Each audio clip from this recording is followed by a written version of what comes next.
Ayo kita masuk, karena hadiah kamu ada di sana sayang, ucap Revan dengan menarik tangan Dita.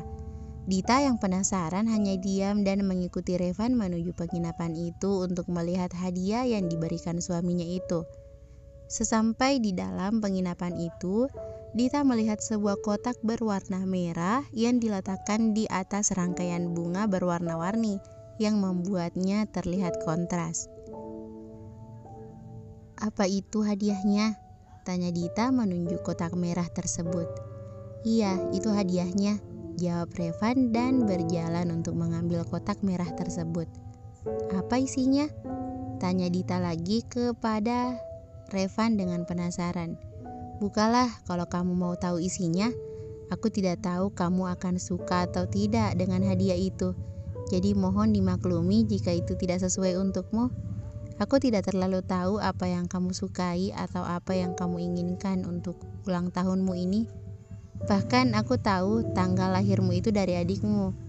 Mungkin kita harus sering mengadakan pillow talk untuk lebih saling mengenal lagi," kata Revan dengan tulus.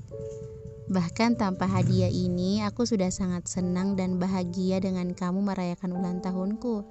Dinner, liburan itu sudah cukup untukku dengan ada kamu di sampingku," kata Dita dengan tersenyum. Dita membuka kotak biru tersebut dan melihat sebuah kalung dengan bandul bintang dengan sedikit permata di sekelilingnya. Dita memeluk Revan karena terlalu senang melihat isi hadiah Revan yang sebenarnya sudah lama diinginkannya. Namun Dita memilih menelan keinginannya dan memilih menabung untuk keperluan masa depannya dan adiknya. "Katanya kamu tidak tahu yang aku inginkan, tapi bagaimana bisa kamu membelikan ini?" tanya Dita menunjukkan hadiah Revan. "Kamu menyukainya? Syukurlah, aku takut kamu tidak menyukainya. Sini biar aku pakaikan," kata Revan dengan membantu memakaikan kalung tersebut kepada Dita. "Cantik, kamu sangat cantik memakainya. Sepertinya walau aku tidak terlalu tahu tentang kamu, tapi hati ini sudah terlalu mengenalmu. Ketika melihat kalung itu, aku langsung tertarik dan menyukainya," kata Revan dengan memeluk erat Dita dari belakang.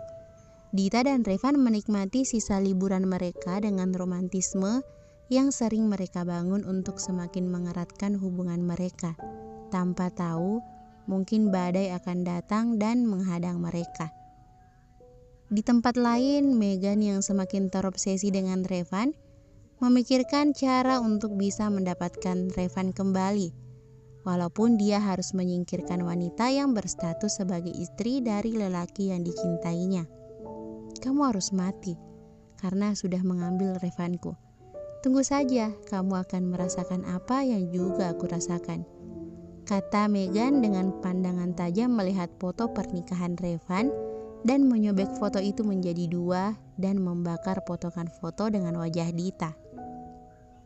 Setelah liburan singkat, Dita dan Revan kembali menjalani aktivitas mereka seperti biasa.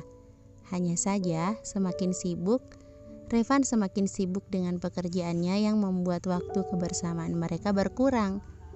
Bahkan Revan minggu depan harus ke Jerman karena ada sedikit kendala dengan proyek mereka di sana yang harus dia selesaikan secepatnya.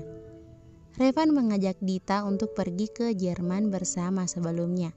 Namun Dita tidak bisa ikut karena Revan agak lama di sana, sedangkan Dita masih harus mengawasi adiknya. Walau Dita dan adiknya tinggal terpisah, tapi Dita tetap sering mengunjungi adiknya itu karena takut terjadi sesuatu yang tidak diinginkan. Apalagi adiknya memilih tinggal sendiri, tidak mau ikut dengannya atau mertuanya. Hari ini Revan akan berangkat ke Jerman sekitar 2 minggu tergantung kondisi di sana. Tapi Revan berjanji kepada Dita akan pulang secepatnya setelah pekerjaannya selesai.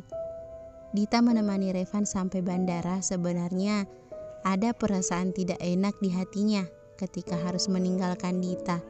Tapi pekerjaannya sangat penting dan harus dia langsung yang turun tangan. Semoga saja itu hanya kekhawatirannya saja. karena berpisah dengan istrinya sementara waktu.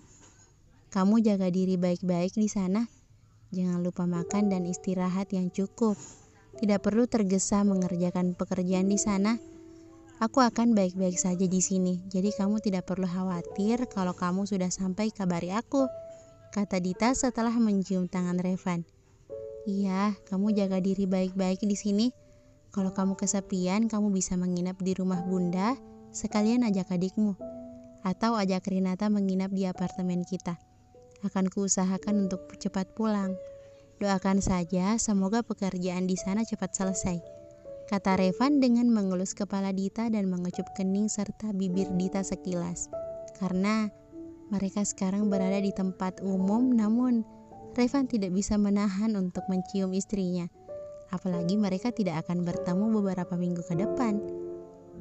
Dita meninggalkan bandara setelah mengantar Revan.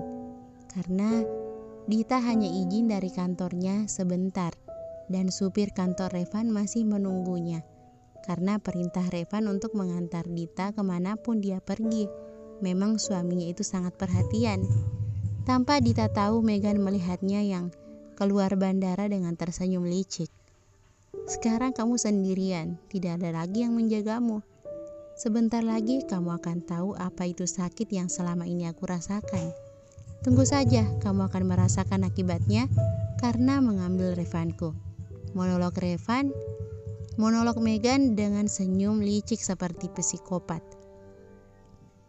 Dita sampai di kantornya dan langsung mengerjakan tumpukan berkas yang harus dia periksa dan buat laporannya. Sorenya Dita memilih untuk pulang langsung ke apartemennya karena dia belum bersih-bersih, apalagi kamar mereka berantakan, belum sempat dirapikan tadi pagi karena Revan langsung menarik tangannya untuk mengantar Revan ke bandara. Setelah merapikan kamar, bersih-bersih dan memasak makan malam untuknya sendiri, tidak lama ponselnya berdering, ada telepon masuk yang ternyata dari suaminya. Assalamualaikum suaminya Dita, kata Dita memulai ucapan setelah menerima panggilan Revan. Waalaikumsalam sayangnya Revan, kata Revan dengan mengulung senyum di seberang sana ketika sebelumnya mendengar suara manja istrinya yang terkesan lucu menurutnya. Kamu sudah sampai di Jerman? Tanya Dita. Iya, ini baru sampai di hotel. Kamu baik kan di sana? Apa kamu menginap di rumah Bunda? Tanya Revan. Iya, aku baik. Aku di apartemen malam ini soalnya tadi belum sempat beres-beres apartemen. Mungkin nanti saja aku menginap di rumah Bunda. Kamu sudah makan atau belum? Tanya Dita dengan senyum dan wajah bahagia. Hanya dengan mendengar suara Revan yang sudah merindukannya. Padahal baru beberapa jam mereka berpisah. Masih ada beberapa minggu lagi mereka tidak bisa bertemu. Sudah, kamu tenang saja. Aku akan jaga diri baik-baik agar tetap fit dan cepat menyelesaikan pekerjaanku di sini. Aku sangat merindukanmu, wife, kata Revan. Aku juga merindukanmu. Ya sudah, kamu istirahatlah. Pasti kamu lelah karena baru sampai tapi sudah menghubungiku, kata Dita. Ya sudah, wife, ingat jaga diri baik-baik. Kalau ada apa-apa, kamu hubungi aku. Bye, my wife, kata Revan mengakhiri panggilan. Bye, sweet dream, suaminya Dita, balas Dita di akhir panggilan.